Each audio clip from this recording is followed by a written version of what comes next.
et forcément, tout en douceur. Dodane.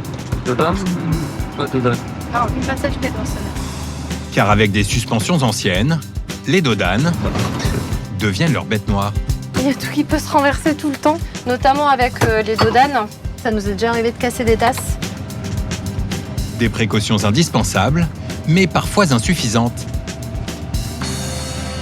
Oh, j'abandonne. Encore 2 heures de route, jusqu'à ce cadre un brin plus champêtre que la veille. C'est ici que Steve et Audrey passeront la soirée, en camping sauvage. Cool. Hey Rico. Maintenant, il veut plus sortir. On est bien arrangé. Allez, viens. Ah, il a vu un chien. Et ouais, spot à chien, mon chat. Allez, sois fort, Rico.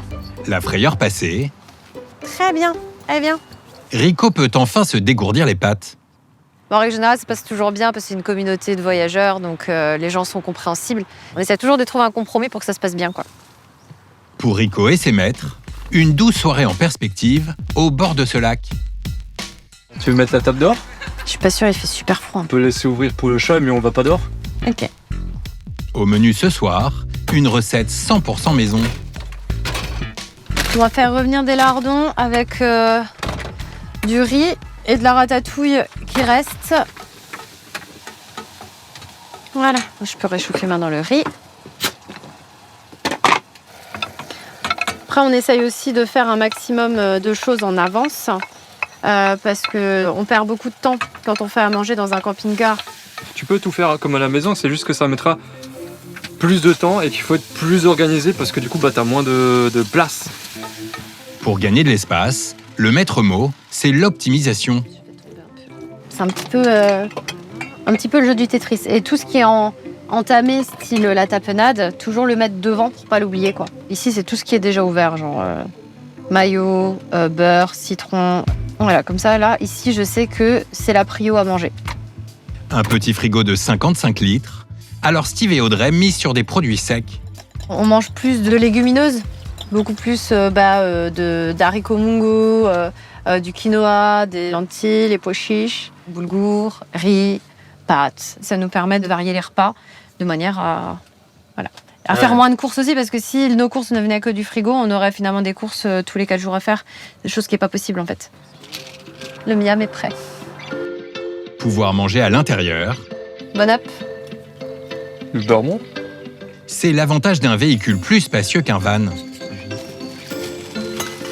Et pour la vaisselle, le couple mise sur une utilisation raisonnée de l'eau. On utilise très très peu d'eau quand on fait la vaisselle. Parce que du coup, on commence par les choses qui sont les moins sales et on utilise une bassine en dessous. Ce qui fait que l'eau de rinçage, on va l'utiliser pour faire tremper les choses un peu crades à la fin. Ce qui nous permet de ne pas utiliser de l'eau propre pour décoller des aliments. Leur réservoir fait 100 litres, de quoi tenir 5 jours. Plus tu fais des économies, moins t'es obligé d'aller dans les airs où tu remplis l'eau et plus t'as d'autonomie en fait. Ouais. Donc plus t'as d'autonomie, plus tu peux rester posé dans un endroit en pleine nature comme ici en fait. Et de ça aller en ville. Et pas besoin d'aller en ville ou ailleurs pour chercher de l'eau. Il est temps de fermer boutique et de baisser le rideau, occultant bien sûr, avant de tomber dans les bras de Morphée. Tu valides le programme? Oui. Un lit d'1,30 m sur 2 mètres, au-dessus de la cabine de pilotage. Oh, on va dormir trop bien en plus. Ouais. Puis super fatigué. Non, elle va être. Ça va être une bonne nuit. Ça va être une bonne nuit, ouais, ça va être bien. Bonne nuit, Rico. Bonne nuit, Rico.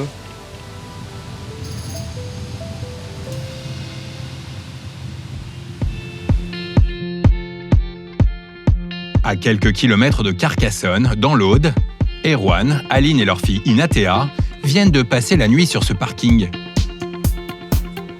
En plein été, les parkings réservés aux camping-cars sont pris d'assaut.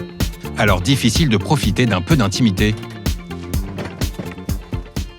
Il y a un peu plus de promiscuité par rapport où qu'on était hier. On avait Un parking gigantesque rien que pour nous, sur un spot nickel. On peut pas toujours avoir ce qu'on veut. Pour le couple, la matinée est réservée aux corvées. Après seulement 24 heures de voyage, les cuves d'eau usée sont presque pleines. On est à la limite de la capacité des eaux grises. Donc là, on a un peu de vaisselle à faire. Alors, ça, à mon avis, c'est pile poil. Ce qui va. On y va, puis après, on ira vidanger. Au moins, on aura fait ça, quoi. Pour être totalement autonome, le camion dispose d'une réserve d'eau de 500 litres et une cuve de récupération des eaux sales de 300 litres. Le triple d'un camping-car classique, et pourtant presque insuffisante. Je dose l'ouverture du robinet en fait. Et je garde l'eau dans la cuve pour laver le reste. Premier test pour les capacités des eaux grises. On a tout flambé en 24 heures.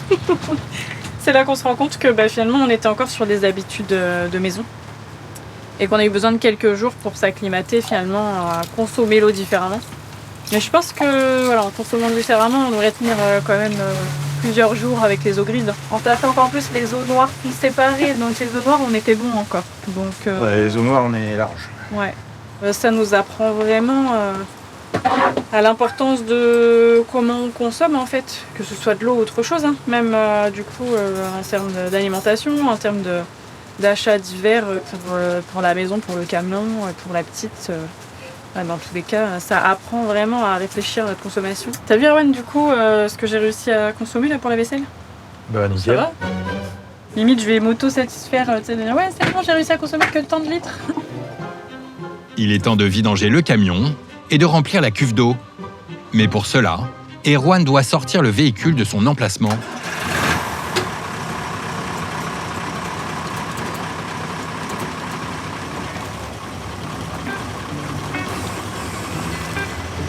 Ces parkings sont payants, mais ils ont un avantage. Le plein d'eau est gratuit. On découvre en même temps parce qu'on n'a jamais pris ce type de parc-là. Ils ont tous un peu leur technique. T'as plus connu 13 € pour la nuit là. Donc ouais, c'est dans le budget là, c'est correct en sachant qu'on va pouvoir faire les vidanges et le remplissage, c'est bien. Ici, tous les vacanciers sont des passionnés de camping-car. Et le camion d'Erwan et Aline est la star de la journée.